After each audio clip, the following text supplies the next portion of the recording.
हाय दोस्तों, हम पढ़ रहे थे विद्युत धारा का चैप्टर। अब तक उसके विद्युत धारा वाला चैप्टर पढ़ रहे थे ना फिजिक्स में। उसमें हम लोगों ने अब तक क्या क्या पढ़ लिया है। हम लोगों ने उसमें विद्युत धारा की परिभाषा पढ़ ली थी, उसके बाद प्रतिरोध की निर्भरता वगैरह पढ़ते आए थे। कार्बन प्रतिरोध लास्ट एपिसोड में हमने पढ़ा था। अब इसके आगे वाला जो है हम लोगों को एक 10वीं वाला टॉपिक है, लेकिन 12वीं के सिलेबस में है तो इसलिए हमको करना पड़ेगा। लेकिन इस पर न्यूमेरिकल क्वेश्चन आने की संभावनाएं ज़्यादा होती हैं। इसका जो है डेरिवेशन कम पूछता है, क्योंकि इसी के जैसा हम लोगों को इसी चैप्टर में सेलों का संयोजन और दे रखा है, तो ज़्यादा संभावना जो होती है वो सेलों का संयोजन की होती है। ठीक है, इसलिए अब करना तो ये है, आपको आप पूछोगे आ गया तो करना है, इसलिए तो करा रहा हूं। ठीक है, तो आप लोगों को लेकिन सेलों के संयोजन को थोड़ा ज्यादा ध्यान से देखना है। ठीक है, तो यहां पर आप लोगों को देखना है प्रतिरोधों का संयोजन। प्रतिरोधों का संयोजन,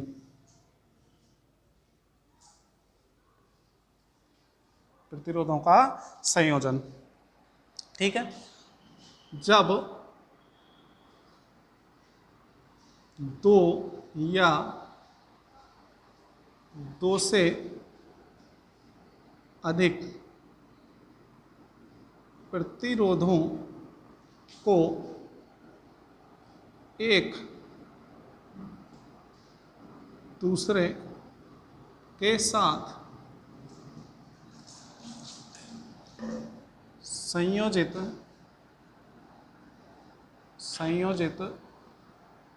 किया जाता है तो इसे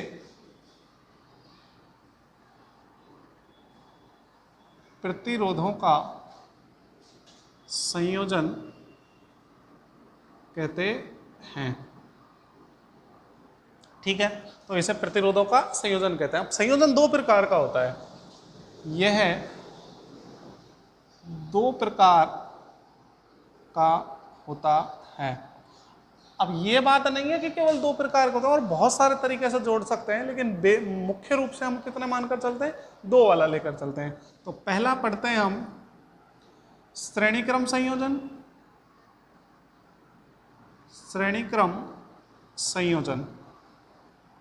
दूसरा वाला जो है वो है समांतर या पार्श्व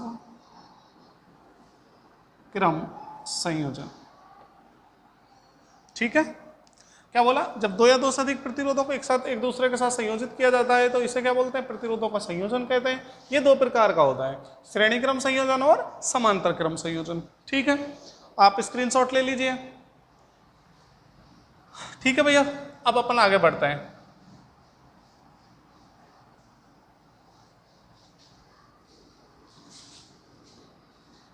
सबसे पहले हेडिंग डाल लीजिए श्रेणी क्रम संयोजन।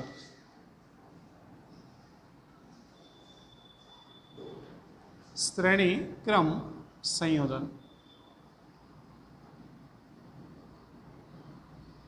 श्रेणी क्रम संयोजन। अब देखिए भैया, ये मेरे पास एक प्रतिरोध है R1, इसका ये वाला सिरा, ये दूसरा सिरा। एक और है हमारे पास, ये R2, इसका भी पहला सिरा और इसका भी दूसरा सिरा ये है। एक और ले लेते हैं, मान लो ये R3, ये पहला और दूसरा। अब आप इनको जोड़ें तो देखो, एक मान लो ये वाला ले लिया हमने, R1 है, तो इसमें आपने R2 जोड़ दिया, तो यहाँ पर जोड़ दिया R2। ठीक है, उसके बाद ये वाला सिरा आप लोगों ने ये जोड़ दिया R3। ये R1 का पहला सिरा, R2 का दूसरा सिरा, सॉरी R1 का दूसरा सिरा, R2 का ये पहला सिरा और ये दूसरा सिरा, ये R3 का पहला सिरा, ये दूसरा सिरा। अब हम 10वीं वाली जो परिभाषा बात करें, जैसे सर हमको बताते थे 10वीं क्लास में, तो बोलते थे प्रतिरोधों का ऐसा संयोजन जिसमें दूसरे प्रतिरोध का पहला सिरा दूसरे प्रतिरोध का दूसरा सिरा प्रतिरोधों का ऐसा संयोजन जिसमें पहले प्रतिरोध का दूसरा सिरा दूसरे प्रतिरोध के पहले सिरे से जुड़ता है तथा दूसरे प्रतिरोध का दूसरा सिरा तीसरे प्रतिरोध के पहले सिरे से जुड़ता है, तो इस प्रकार के संयोजन को क्या बोलते हैं, श्रेणी क्रम संयोजन बोलते हैं। लेकिन हमें ये चीज नहीं पढ़नी है, इसकी परिभाषा वगैरह नहीं पढ़नी है हमको। तो अगर आएगा तो डेरिवेशन आएगा, या डेरिवेशन नहीं आएगा तो इसके ऊपर डिपेंडेंट कोई सवाल आएगा, हमको वो पढ़ना ज़्यादा इंपॉर्टेंट है। ठीक है, तो मान लेते हैं, माना 3 प्रतिरोध R1, R2 व R3 दिए गए हैं, जिनको चित्र अनुसार समांतर क्रम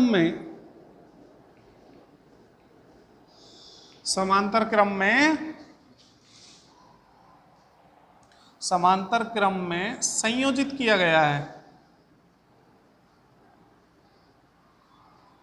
अब पेपर में अगर 2 प्रतिरोध दे तो आप 2 मानोगे, 3 दे तो 3 मानोगे, 4 दे तो 4 मानोगे। मैं 3 के लिए करा रहा हूं, जिनको चित्रानुसार समांतर क्रम में संयोजित किया गया है। अब जोड़ देते हैं भैया, ये पहला, ये दूसरा और ये तीसरा। ये R1 है, ये R2 है, ये R3 है। ठीक है, इसमें हम लोगों ने एक बैटरी जोड़ दी भाई। ठीक है, अब यहां से धारा चल रही है, बैटरी के धन सिरे से धारा स्टार्ट होती है और ऋण सिरे पर प्रवेश करती है। अब आप एक बात बताइए, इन सारे प्रतिरोधों में से धारा सेम जाएगी कि नहीं जाएगी?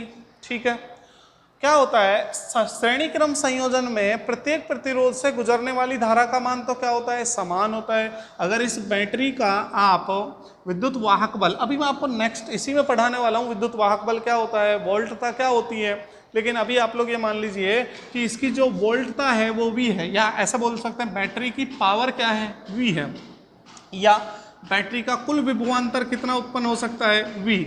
अब बताइए, देखो धारा 2 चीजें हैं, एक धारा और एक विभवांतर। अगर धारा समान है तो विभवांतर असमान होगा, अगर विभवांतर समान है तो धारा असमान होगी। तो यहाँ तक सीधे सीधे दिख रहा है, धारा सारे में से एक जैसी धारा गुजरेगी तो इसका विभवांतर अलग आएगा, इसका अलग आएगा और इसका अलग आएगा। तो मैंने क्या मान लिया, धारा कितनी है परिपथ में, I है, और यहाँ पर विद्युत जो धारा है I है, इसका विभवांतर V1 है, इसका V2 है और इसका V3 है। ठीक है, तो अब देखते हैं बेटा, प्रथम प्रतिरोध के लिए ओम का नियम लगाएं।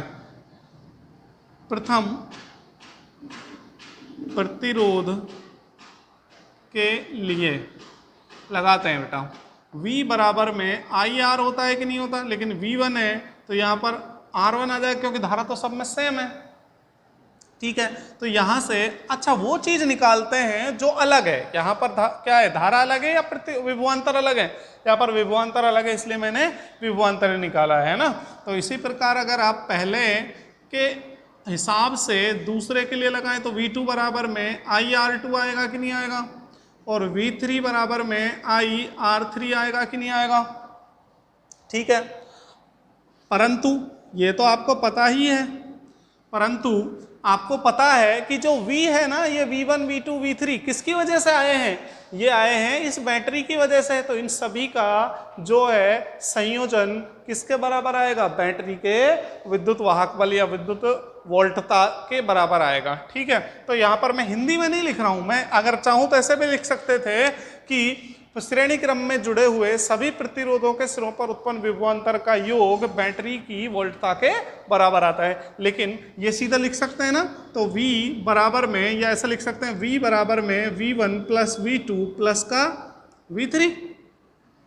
तो बताइए यहाँ पर V बराबर में V1 का मान कितना है, यहाँ से देख लेते हैं, IR1 plus IR2 plus IR3 plus, अब और भी होता है तो आगे बढ़ा देते हैं। ठीक है, अब यहां तक यदि संयोजन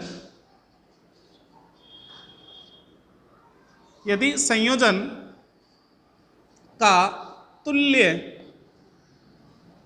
प्रतिरोध, यदि संयोजन का तुल्य प्रतिरोध कैपिटल R हो, तब क्या आ जाएगा भैया, V बराबर में IR।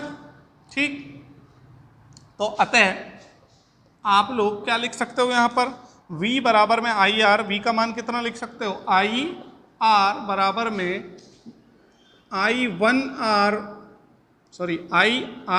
Plus IR2 plus IR3 plus test test test. अब बताओ यहाँ से सब में से I कॉमन आकर कट रहा है कि नहीं कट रहा? तो बताइए R बराबर में क्या आ जाएगा, R1 plus R2 plus R3 plus test test test. जितने भी होते वो सारे के सारे जुड़ जाते सीधे सीधे। ठीक है, तो आप लोगों को इसमें ये मैंने आपको पूरी प्रक्रिया एक बार समझा दी है, ज़्यादा थ्योरी नहीं लिखाई है, क्योंकि ये डेरिवेशन आप लोगों को पेपर में नहीं आता है, और आए तो ऐसे करके ही आपको पूरे नंबर मिलेंगे। ठीक है, तो आपको ये सूत्र इंपॉर्टेंट है, ये याद रखना है कि R बराबर में R1 plus R2 plus R3। श्रेणी क्रम में अगर प्रतिरोध दे रखे हो, जैसे ये 2 ओम, ये 5 ओम, ये 7 ओम होता है, तो सारे जुड़ जाते हैं। 2 प्लस 5 7 और 7 कितने हो जाते हैं? 14। तो तुल्य प्रतिरोध आ जाता कि नहीं आ जाता? ठीक है, ठीक है भैया, अब आप इसका स्क्रीनशॉट लेकर उतार लो। ठीक है, हमने श्रेणी क्रम कर लिया था। अच्छा, श्रेणी क्रम में ना मैंने यहाँ पर समांतर क्रम ही लिख दिया था। ठीक है, वो आपको क्या करना है, श्रेणी क्रम करना है। ठीक है, तो अब आप लोग हेडिंग डाल लीजिए, पार्श्व क्रम संयोजन या समांतर क्रम संयोजन। ठीक है, अब वही बात है, माना 3 प्रतिरोध R1 R2 R3 दिए गए हैं, जिनको चित्रानुसार समांतर क्रम में जोड़ा गया है। ठीक है, अब ये चित्र में दिख ही रहे हैं। अब क्या है बेटा, समांतर क्रम में क्या होता है कि समान सिरे एक साथ जुड़ते हैं। जैसे ये पहला, इसका भी पहला, इसका भी पहला एक साथ जुड़ गए, ये दूसरा दूसरा दूसरा, सारे के सारे एक साथ जुड़ गए। ठीक है, समांतर क्रम में अब आप देखिए, मान लो बैटरी से धारा जा रही है I। ठीक है, यहां पर आई, अब I देखो कुछ इधर जाएगी, कुछ इधर जाएगी, कुछ इधर जाएगी, इसका मतलब धारा का मान क्या हो जाएगा, अलग अलग हो जाएगा। क्लियर है? अब जब धारा का मान अलग अलग हो गया, मैंने आपको बताया था, जब धारा अलग अलग हो जाती है तो बताइए विभव क्या आ जाएगा, समान आ जाएगा। वैसे भी देखिए, ये वाला सिरा डायरेक्ट बैटरी से जुड़ रहा है, जब तक बीच में कोई प्रतिरोध नहीं आता सिरा नहीं बदलता।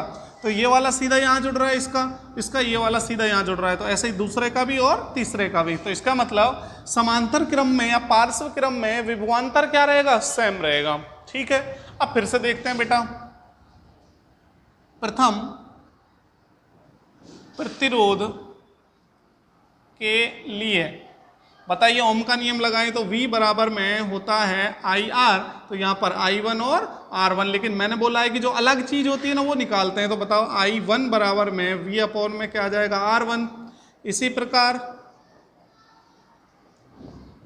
I2 बराबर में क्या आ जाएगा, V अपॉन में R2।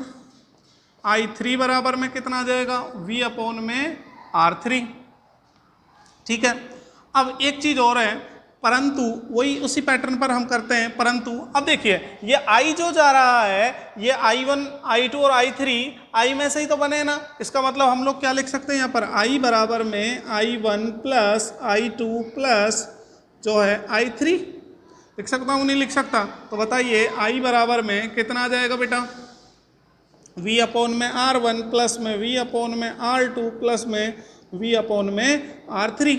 ठीक, अब जैसे वहां लिखा था, यदि संयोजन का तुल्य प्रतिरोध R हो, तब क्या लिख सकते हैं भाई, V बराबर में वही IR। तो बताइए I का मान कितना जाएगा यहाँ पर, V अपॉन में R। ठीक है, अतः आप चाहो तो इन पर समीकरण डाल सकते हो या यहाँ पर सीधे रख दीजिए। तो बताइए V अपॉन में R बराबर में यहाँ पर कितना जाएगा, V अपॉन में R1 प्लस V अपॉन में R2 प्लस V अपॉन में R3। V कॉमन आकर कट गया, तो 1 अपॉन में R बराबर में 1 अपॉन में R1 प्लस 1 अपॉन में R2 प्लस 1 अपॉन में R3 plus test test dash. तो क्या आया, समांतर क्रम में प्रतिरोध उल्टे होकर जुड़ रहे हैं, वहां पर क्या जुड़ रहे थे, सीधे सीधे जुड़ रहे थे। ठीक है, तो आप लोगों को अब कल जो है मैं संयोजन पर आधारित क्या कराऊंगा, कुछ क्वेश्चन कराऊंगा, इसलिए आप लोग इन दोनों डेरिवेशनों को कल की क्लास से पहले अच्छे से कर देख लेना। ठीक है, अगर कोई डाउट हो तो आप उसमें कमेंट बॉक्स में लिख सकते हो। ठीक है बेटा।